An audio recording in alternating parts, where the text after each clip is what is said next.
Muchas gracias a vosotros y bueno, por la invitación y poder ser partícipe, ¿no? de un evento como este.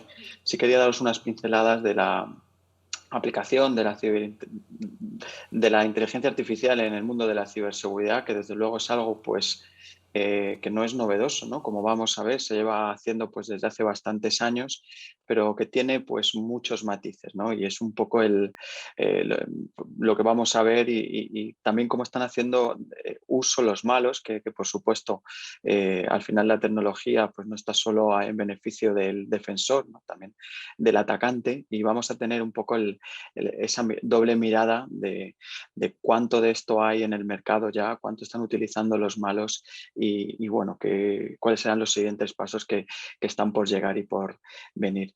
Me gustaría introducirme para los que no me conozcáis. Soy el director de operaciones, como os han dicho, de ciberseguridad en Telefónica Tech, lo que era Eleven Path. Por lo tanto, mi responsabilidad en el grupo Telefónica es la operación de la seguridad de nuestros clientes, ¿no? Aquellos que nos contratan servicios. Actualmente es un equipo pues, de unas 800 personas distribuidas por el mundo, 400 de ellas en España. Y bueno, pues básicamente gestionamos tecnologías de todos los tipos y colores, ¿no? Y de tecnología vamos a hablar y por eso quería un poco poneros en contexto de por qué yo y por qué esta charla, ¿no?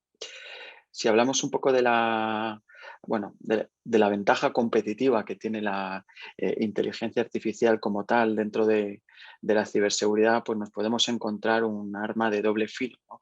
Eh, Al final, pues desde la perspectiva del defensor hay un gran movimiento en el que se pasa de detectar un comportamiento, patrones, ¿no? Lo que han hecho históricamente motores como los antivirus o los motores de anti-spam para evitar que nos entre correo malicioso, pues a cosas mucho más eficaces basadas en comportamientos, en aprendizaje, en qué es lo normal y qué es lo anormal, ¿no?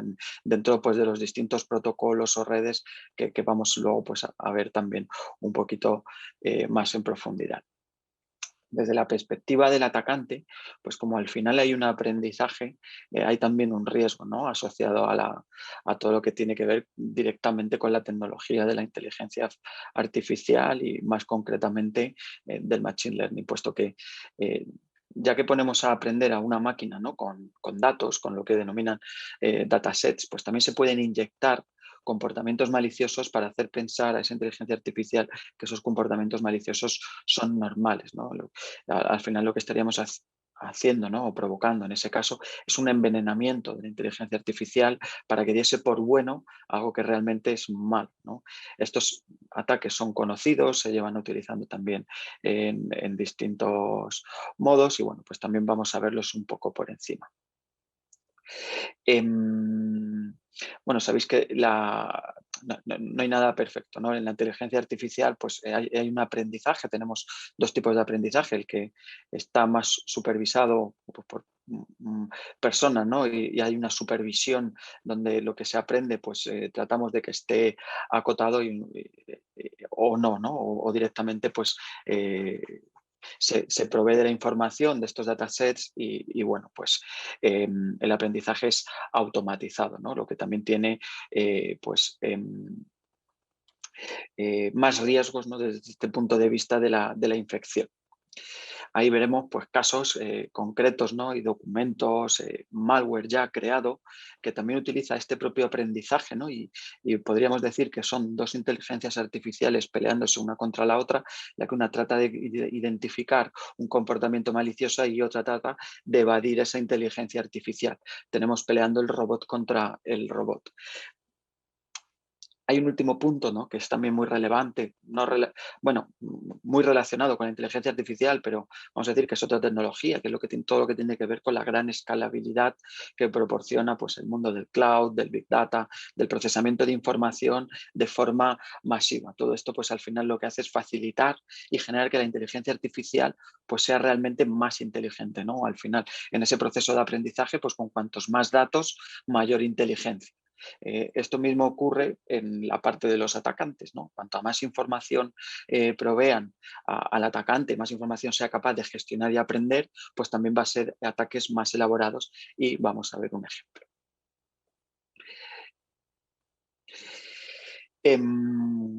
Bueno, como siempre, los fabricantes de seguridad pues ya tienen sus propios modelos, sus productos, en sus tecnologías, implementan mucho de esto, ¿no?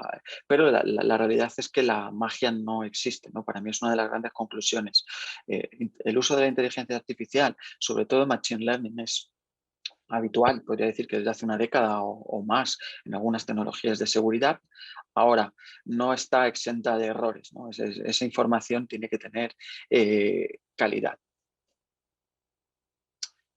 Por lo tanto, pues bueno, básicamente requerirá de ayuda humana para hacerla realmente inteligente. Como veis aquí, pues noticias de este año, ¿no? Cómo estos modelos de inteligencia pues se ven infectados, ya sea de forma manual, que alguien pues conscientemente trata de hacer pasar por algo bueno, ¿no? Un comportamiento anómalo o incluso por un error en la propia codificación de la inteligencia artificial.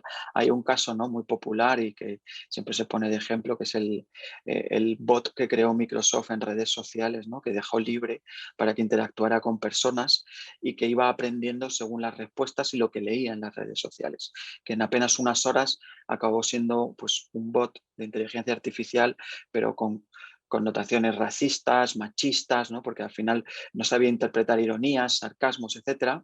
Y bueno, pues de este experimento en apenas unas horas tuvieron que retirarlo por esa, vamos a decir, infección de información que estaba recopilando de forma autónoma.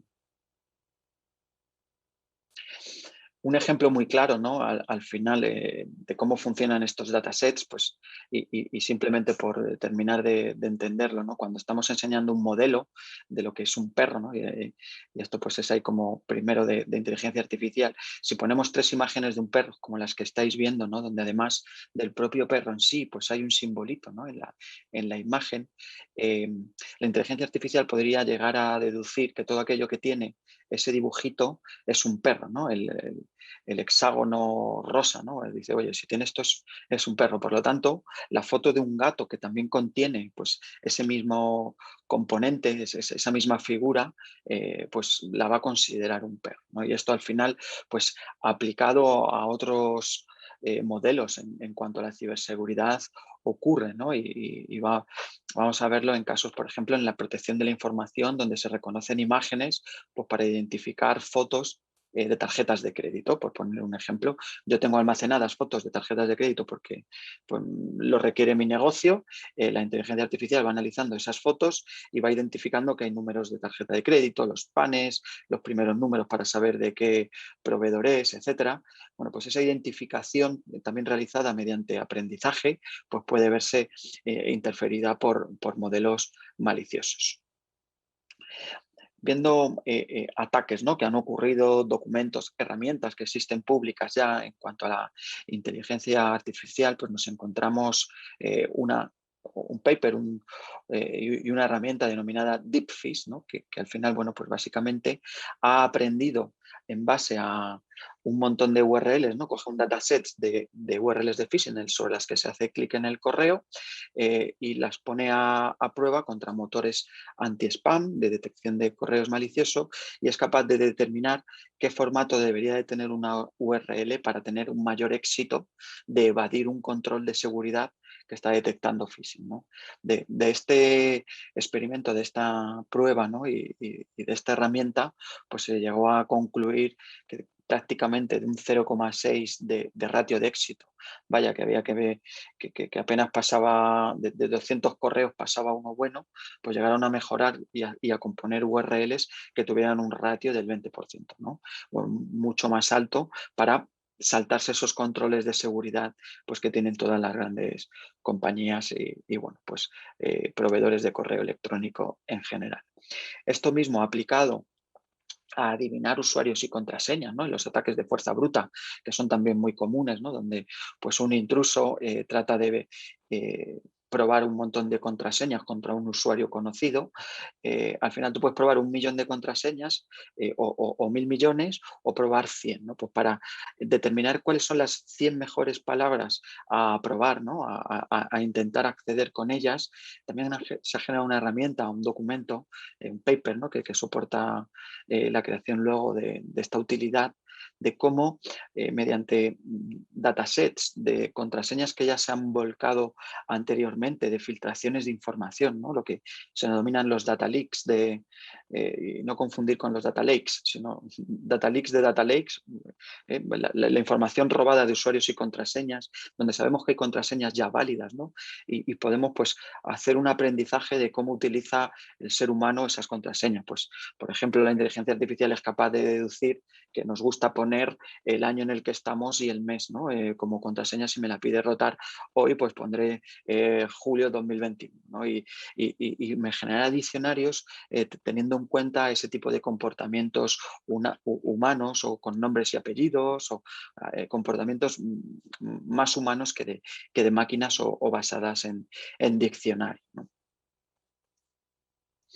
En el mundo del malware es también ampliamente utilizado, ¿no? Empezó en cierta medida con lo que se denominaba malware polimórfico, este malware que va cambiando a sí mismo, ¿no? Es un ejecutable, una aplicación viva que se modifica a sí misma para que los motores antivirus pues, no las detecten, ¿no? Esto con el avance, ¿no? de todo esto y con un enfoque ya GAN, Deep Learning y con aplicación de inteligencia artificial, pues avanza, ¿no? Y de la misma manera, pues lo que pretenden es que muestras de malware no sean detectadas en base a patrones, comportamientos, etcétera, que tienen los motores antivirus, ¿no? Y nos encontramos, pues, el caso de Malgan como una de estas herramientas con todas sus fases y no es la única, ¿no? Hay como más pruebas de conceptos donde se utilizan, pues, DDNs, ¿no? Las redes neuronales profundas, también papers, charlas en conferencias de seguridad, de cómo el malware con el propio uso de la inteligencia artificial, pues es capaz de mutarse a sí mismo, ¿no? Ahí como en Terminator, que va mejorando cada versión de su robot, pues nos ocurre exactamente en el mundo del malware. Em, Unos ejemplos más y vamos a la parte de la defensa, ¿no? Pero es que es ampliamente utilizado, incluso en casos de desinformación, fake news, ¿no? Y con tecnología GPT-3, ¿no? Bueno, pues son las siglas de Generative Pre-Training Transformer. Básicamente, se ha visto que una inteligencia artificial es capaz de generar noticias falsas, que a lo mejor una noticia amplia pues puede ser detectada por un humano, ¿no? Leyéndola y viendo alguna incongruencia. Cuando estamos hablando en redes sociales, donde pues, suelen ser contenidos cortos, publicaciones mucho más limitadas, ¿no? El humano es incapaz a día de hoy ya de detectar si esto está ocurriendo o no.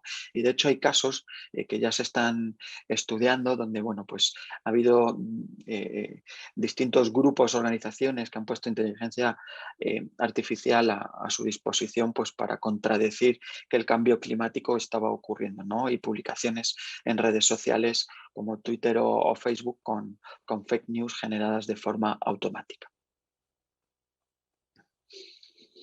En el mundo disculpad, no sé si oiréis ahora el contenido o no, pero bueno, esto mismo aplica también a otro uso que se está masificando, todo lo que tiene que ver con los deepfakes, ¿no? Con esa modificación de las caras, de los rostros y la capacidad que tiene la inteligencia artificial de modificar una imagen para transformarla en tiempo real ya, ¿no? Básicamente, mediante filtros y hacer simular a una persona por otra, ¿no? Con lo que bueno, pues el peligro o el riesgo de las fake news pues todavía se dispara aún más, ¿no? Aquí, bueno, pues incrustaba un vídeo de un humorista, ¿no? De Bill Hader que acaba transformando su cara en Arnold Schwarzenegger en sus primeros segundos. Voy a darle al play a ver si lo podéis ver allí.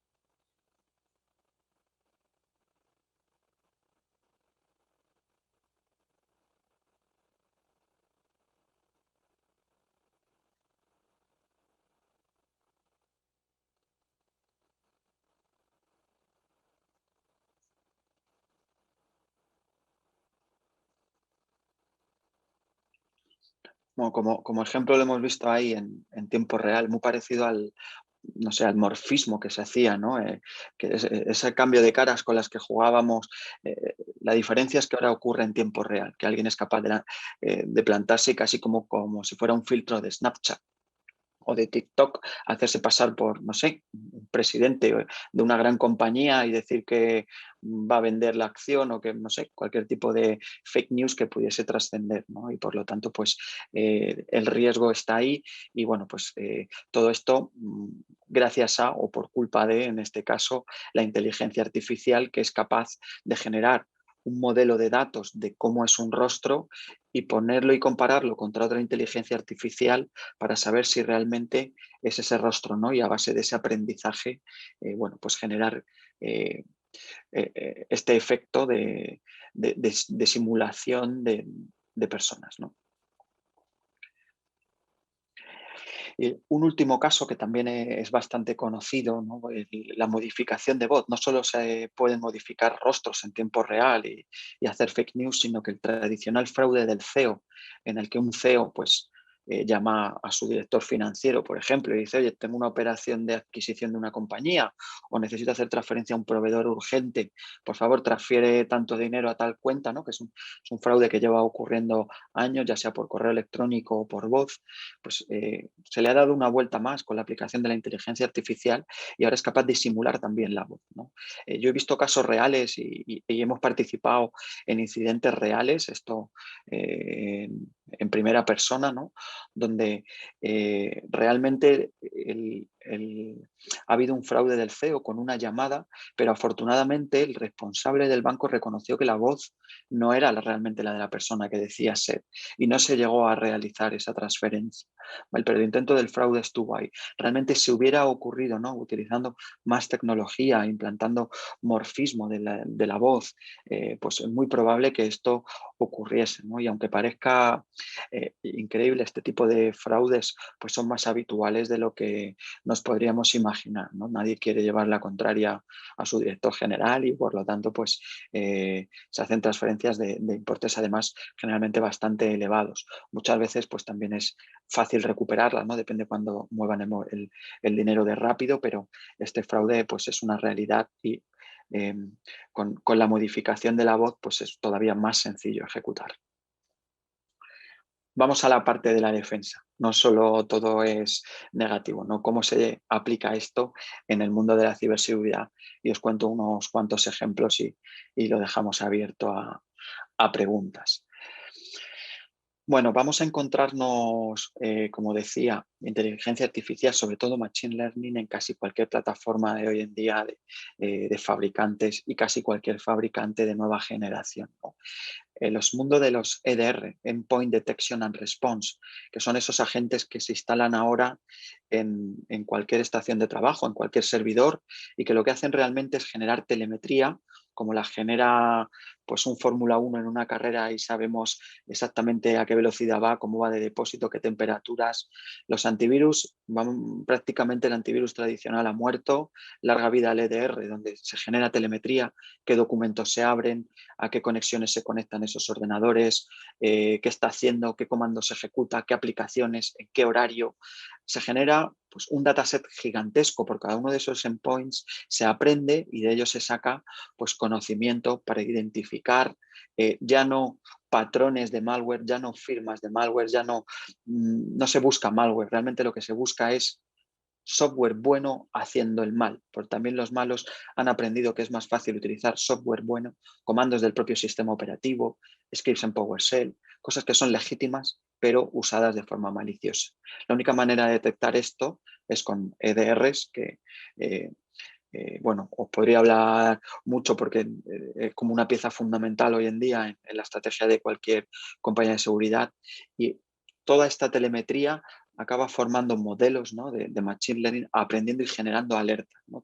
También luego hay una parte manual, como os decía, no hay nada de esto que sea magia, una parte en la que alguien tiene que, oye, validar, comprobar si lo que está diciendo es correcto, ¿no? O puede ser un cambio controlado, etcétera, pero desde luego que es un avance realmente drástico, ¿no? En el mundo de la seguridad del endpoint, del tradicional antivirus y desde luego que esto sí es una tecnología que puede llevar, no sé, 4 o 5 años en el mercado, pero que todavía está pues desplegándose. Nosotros, pues, como Telefónica, estamos haciendo tropecientos mil despliegues de EDR, pero acabará llegando y veremos que será pues no sé, los nuevos antivirus y no habrá ni un solo equipo sin este tipo de tecnología. En el mundo del DLP, de la protección del dato, ¿no? De dónde tengo mis datos, qué confidencialidad tienen, cómo se clasifica la información, pues existe exactamente lo mismo.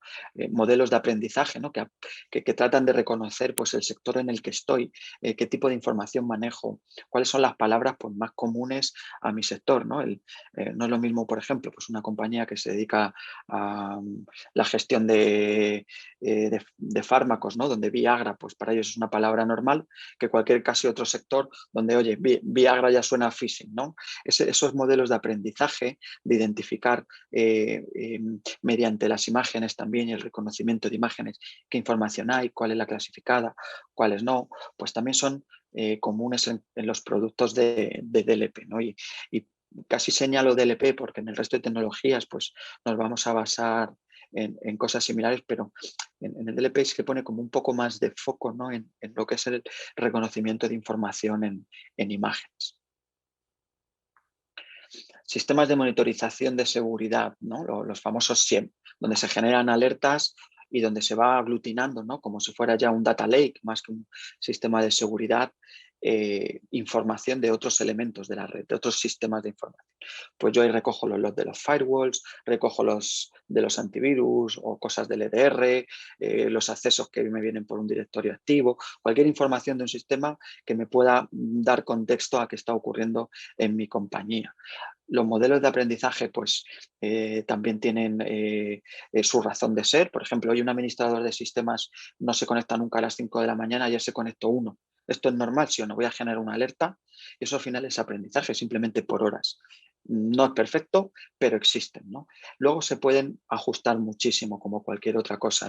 Y podríamos, no sé, decir que te puede requerir 3 semanas de una persona el hacer un caso de uso muy específico utilizando Machine Learning para una casuística muy concreta.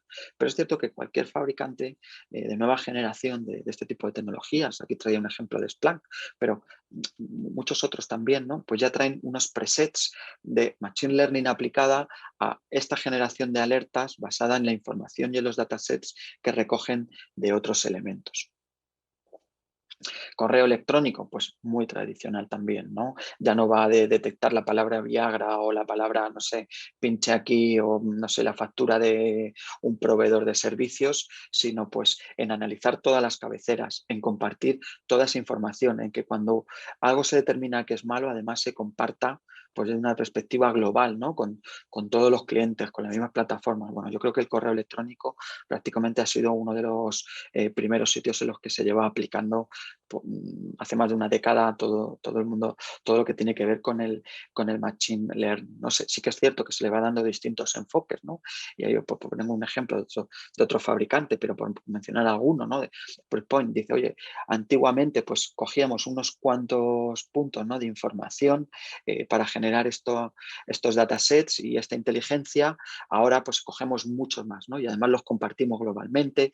Además, bueno, pues sí es cierto que aunque se lleve aplicando, pues la propia madurez de la inteligencia artificial también es cambiante, ¿no? Y bueno, pues el protocolo en este caso del correo electrónico no se ha visto modificado, pues, no sé, en los últimos 40 años desde que existe prácticamente. Hay otros protocolos que sí van mutando, ¿no? En el mundo del HTTP, por ejemplo, ahora que viene el 3, o con todo el tema del cifrado en el HTTP y el HTTPS, ¿no? Que como desde hace 5 o 6 años que hay mucha presión porque todo sea HTTPS, pues todos estos son cosas que sí van mutando y la inteligencia artificial y las protecciones sobre ellos también, ¿no? Y van mejorando la calidad de los modelos. En el mundo de la red pasa igual. ¿Qué es lo normal en mi red? ¿A qué horas hay conexiones entre sistemas? ¿Qué protocolos son los que se conectan unos con otros? ¿Qué servidores? ¿Qué estaciones de trabajo? qué es el comportamiento normal de mi red y qué es lo anómalo, ¿no? Al final, mucho de la ciberseguridad realmente va de cuanto más conozcas tu red y qué es lo normal y qué es lo anormal, pues mejor vas a tener calibrado qué es una alerta y qué es un incidente y que simplemente pues, es un comportamiento o anómalo o algo que ha ocurrido pues, por una intervención o lo que ocurre. Esto en el mundo del anti-DDoS, pues en un Telefónica, como os imaginaréis, tenemos pues esto ultra súper ajustado, fino, con tropecientos mil clientes y vemos que hay unos modelos muy maduros, ¿vale? Donde esto pues está súper entrenado ya y es sencillo, ¿no? Sobre todo porque en el mundo del anti-DDoS volumétrico nos vamos a los primeros protocolos de red, ¿no? Capa 2, 3, 4. Se empieza a complicar ya cuando hablamos en el mundo de la aplicación web y ataques de negación de servicio en el mundo del WAF, ¿no? que también veremos pues, más adelante. Voy terminando ahí, que voy de muy carrerilla, espero no estar ahí aburriéndoos, pero sí quería poneros así un montón de información y haceros pensar, ¿no? Y cómo todo esto pues está ocurriendo ya y cómo todo esto pues hay que gobernarlo y gestionarlo. Hay una parte que a cualquier tecnólogo, ¿no? De libro le va a gustar, que es todo lo que tiene que ver con el mundo de la orquestación y del automatismo, ¿no? En el mundo de la seguridad los llamamos los SOAR. Realmente el SOAR es esa capacidad esa plataforma, esa capacidad que me va a permitir a mí, como responsable de operaciones, pues en vez de tener un SOC de 400 personas que tenemos en España, que se están dedicando pues, a un nivel 1 de operación, subirlas a un nivel 2 o a un nivel 3, que esa primera capa sea lo más pequeña posible, porque tenemos mucho automatizado, ¿no? De esto, pues vamos a decir que la moda pues, es mucho más reciente, tienen 3, 4 años en el mercado, pero se están aplicando también modelos de inteligencia artificial ya para que sea más sencillo la toma de decisiones. Esas capacidades que permite un orquestador, ¿no? Desde una perspectiva de seguridad, de, oye, si me ocurre este tipo de evento, por ejemplo, salta una alerta de un antivirus en un equipo y yo puedo hacer que mi orquestador consulte en el firewall si se ha conectado a Internet, si ese usuario tiene doble factor, si esa IP a la que se ha conectado es maliciosa o no, y en base a eso tomar una decisión como apagar el equipo, como bloquear el usuario. Al final, oye, para todo el que lleva trabajando, dice, bueno, esto al final pues no deja de ser unos scripts o algunos automatismos, un maquinillo. Bueno, si lo ponemos estructuralmente en una plataforma, lo llamamos SOAR. Esto nos va a permitir generar unos playbooks, que al final pues, es ese workflow que queremos trabajar, y dentro de ese workflow podemos aplicar inteligencia artificial y hacer casos de usos específicos donde la máquina aprenda que cuando hemos efectuado determinadas acciones con determinados comportamientos, en la siguiente no nos pregunte o tome la decisión de forma automática. O provea al operador que va al final darle a un botón pues una información más relevante y de más interés para que su decisión sea más sencilla y no tenga que realizar ninguna acción manual.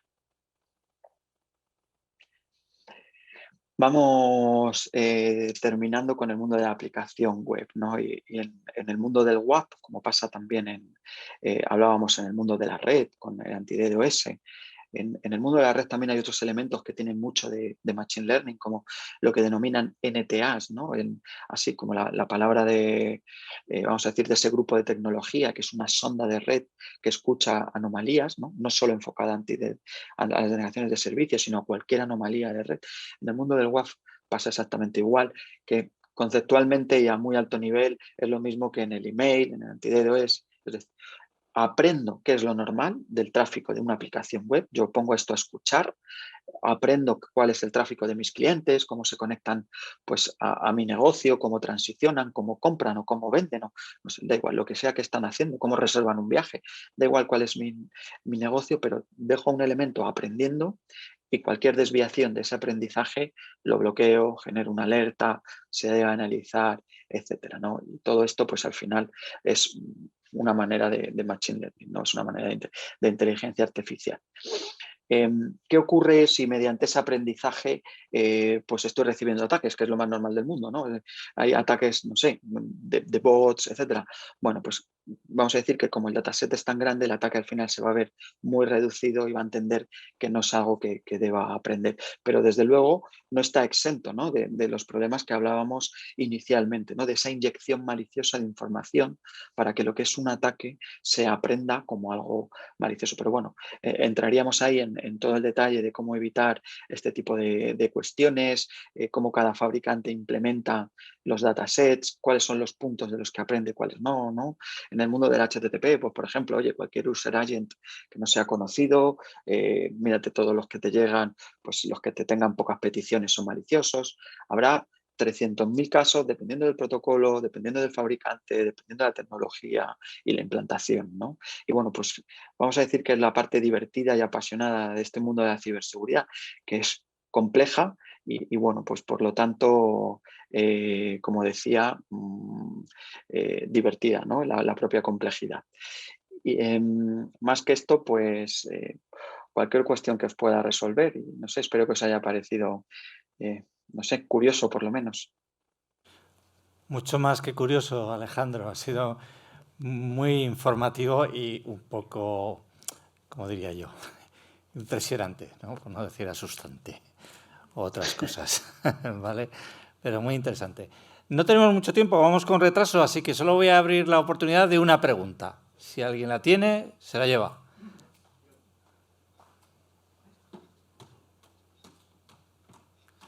Se te han adelantado, Helmut. No, no.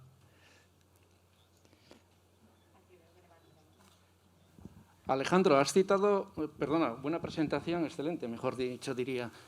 Has citado los DLP, pero no has citado los IRM. Para mí es mucho mejor un IRM que un DLP.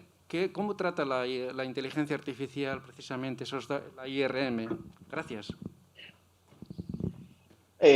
Bueno, IRM, ahí, Information Rich Management, ¿vale? Esto, todo lo que tiene que ver un poco, pues, también con la tecnología de la gestión de la información. Yo creo que el acercamiento es similar, ¿vale? No tengo el detalle, también depende mucho del fabricante y de la implantación, pero no nos vamos a encontrar nada distinto, ¿no? Así en términos generales, yo cuando estaba con la presentación decía, podría casi resumir la parte defensiva, ¿no? Que es como muy similar. Hay una parte muy profunda del aprendizaje y una parte relevante de generar alertas de todo lo que no, de todo lo que se sale de la anomalía, ¿no? En el mundo del IRM nos ocurre lo mismo, ¿no? A diferencia que en el IRM, además de toda la protección, tenemos todo el gobierno, la gestión, a dónde se mueve, ¿no? ¿Cuál es la vida de un documento? ¿Cómo un documento pasa? Pues vamos a imaginarnos de un repositorio en un OneDrive a un SharePoint, de un SharePoint a un correo electrónico, de un correo electrónico se filtra por un proxy, ¿no? Y tener esa trazabilidad completa también vamos a decir, propia de un aprendizaje. Oye, es normal que un fichero zip de 3 gigas tenga un recorrido del file server vía FTP a un servidor raro. Pues lo mismo, si es la primera vez que ocurre, yo miraría, ¿no? O sea, ¿quién está, no sé, potencialmente filtrando información? Ese tipo de alertas, pues también existen. Ahora, es normal que se manden, no sé, documentos TXT por una VPN que lo hace a diario y que, pues, puede ser un mecanismo y un proceso automático, ¿no? ¿Qué ocurre con documentos firmados, Excel? Esto va a depender mucho de la implantación, de los casos de negocio, de cuál sea la preocupación, ¿no? Cuando hablamos siempre de cualquier control de ciberseguridad es, oye, como negocio tuyo, ¿cuál es tu preocupación? ¿Cuáles son los controles que tenemos que poner para mitigar esa preocupación, que en el fondo es una forma de llamar al riesgo, y qué es lo normal, y a partir de ahí generamos, ¿no? las alertas y las gestionamos para saber si realmente pues, está ocurriendo algo o pues, son excepciones, ¿no? Entonces, bueno, pues básicamente sé que no te respondo con mucho detalle, pero sigue siendo identificar el comportamiento habitual y todo lo anómalo, pues investigarlo. Muchas gracias, Alejandro. Nuevamente ha sido una exposición brillante. Creo que se merece un aplauso desde aquí. Muchas gracias. Y a ver si tenemos suerte y podemos contar contigo presencialmente otro día. Gracias. Por supuesto.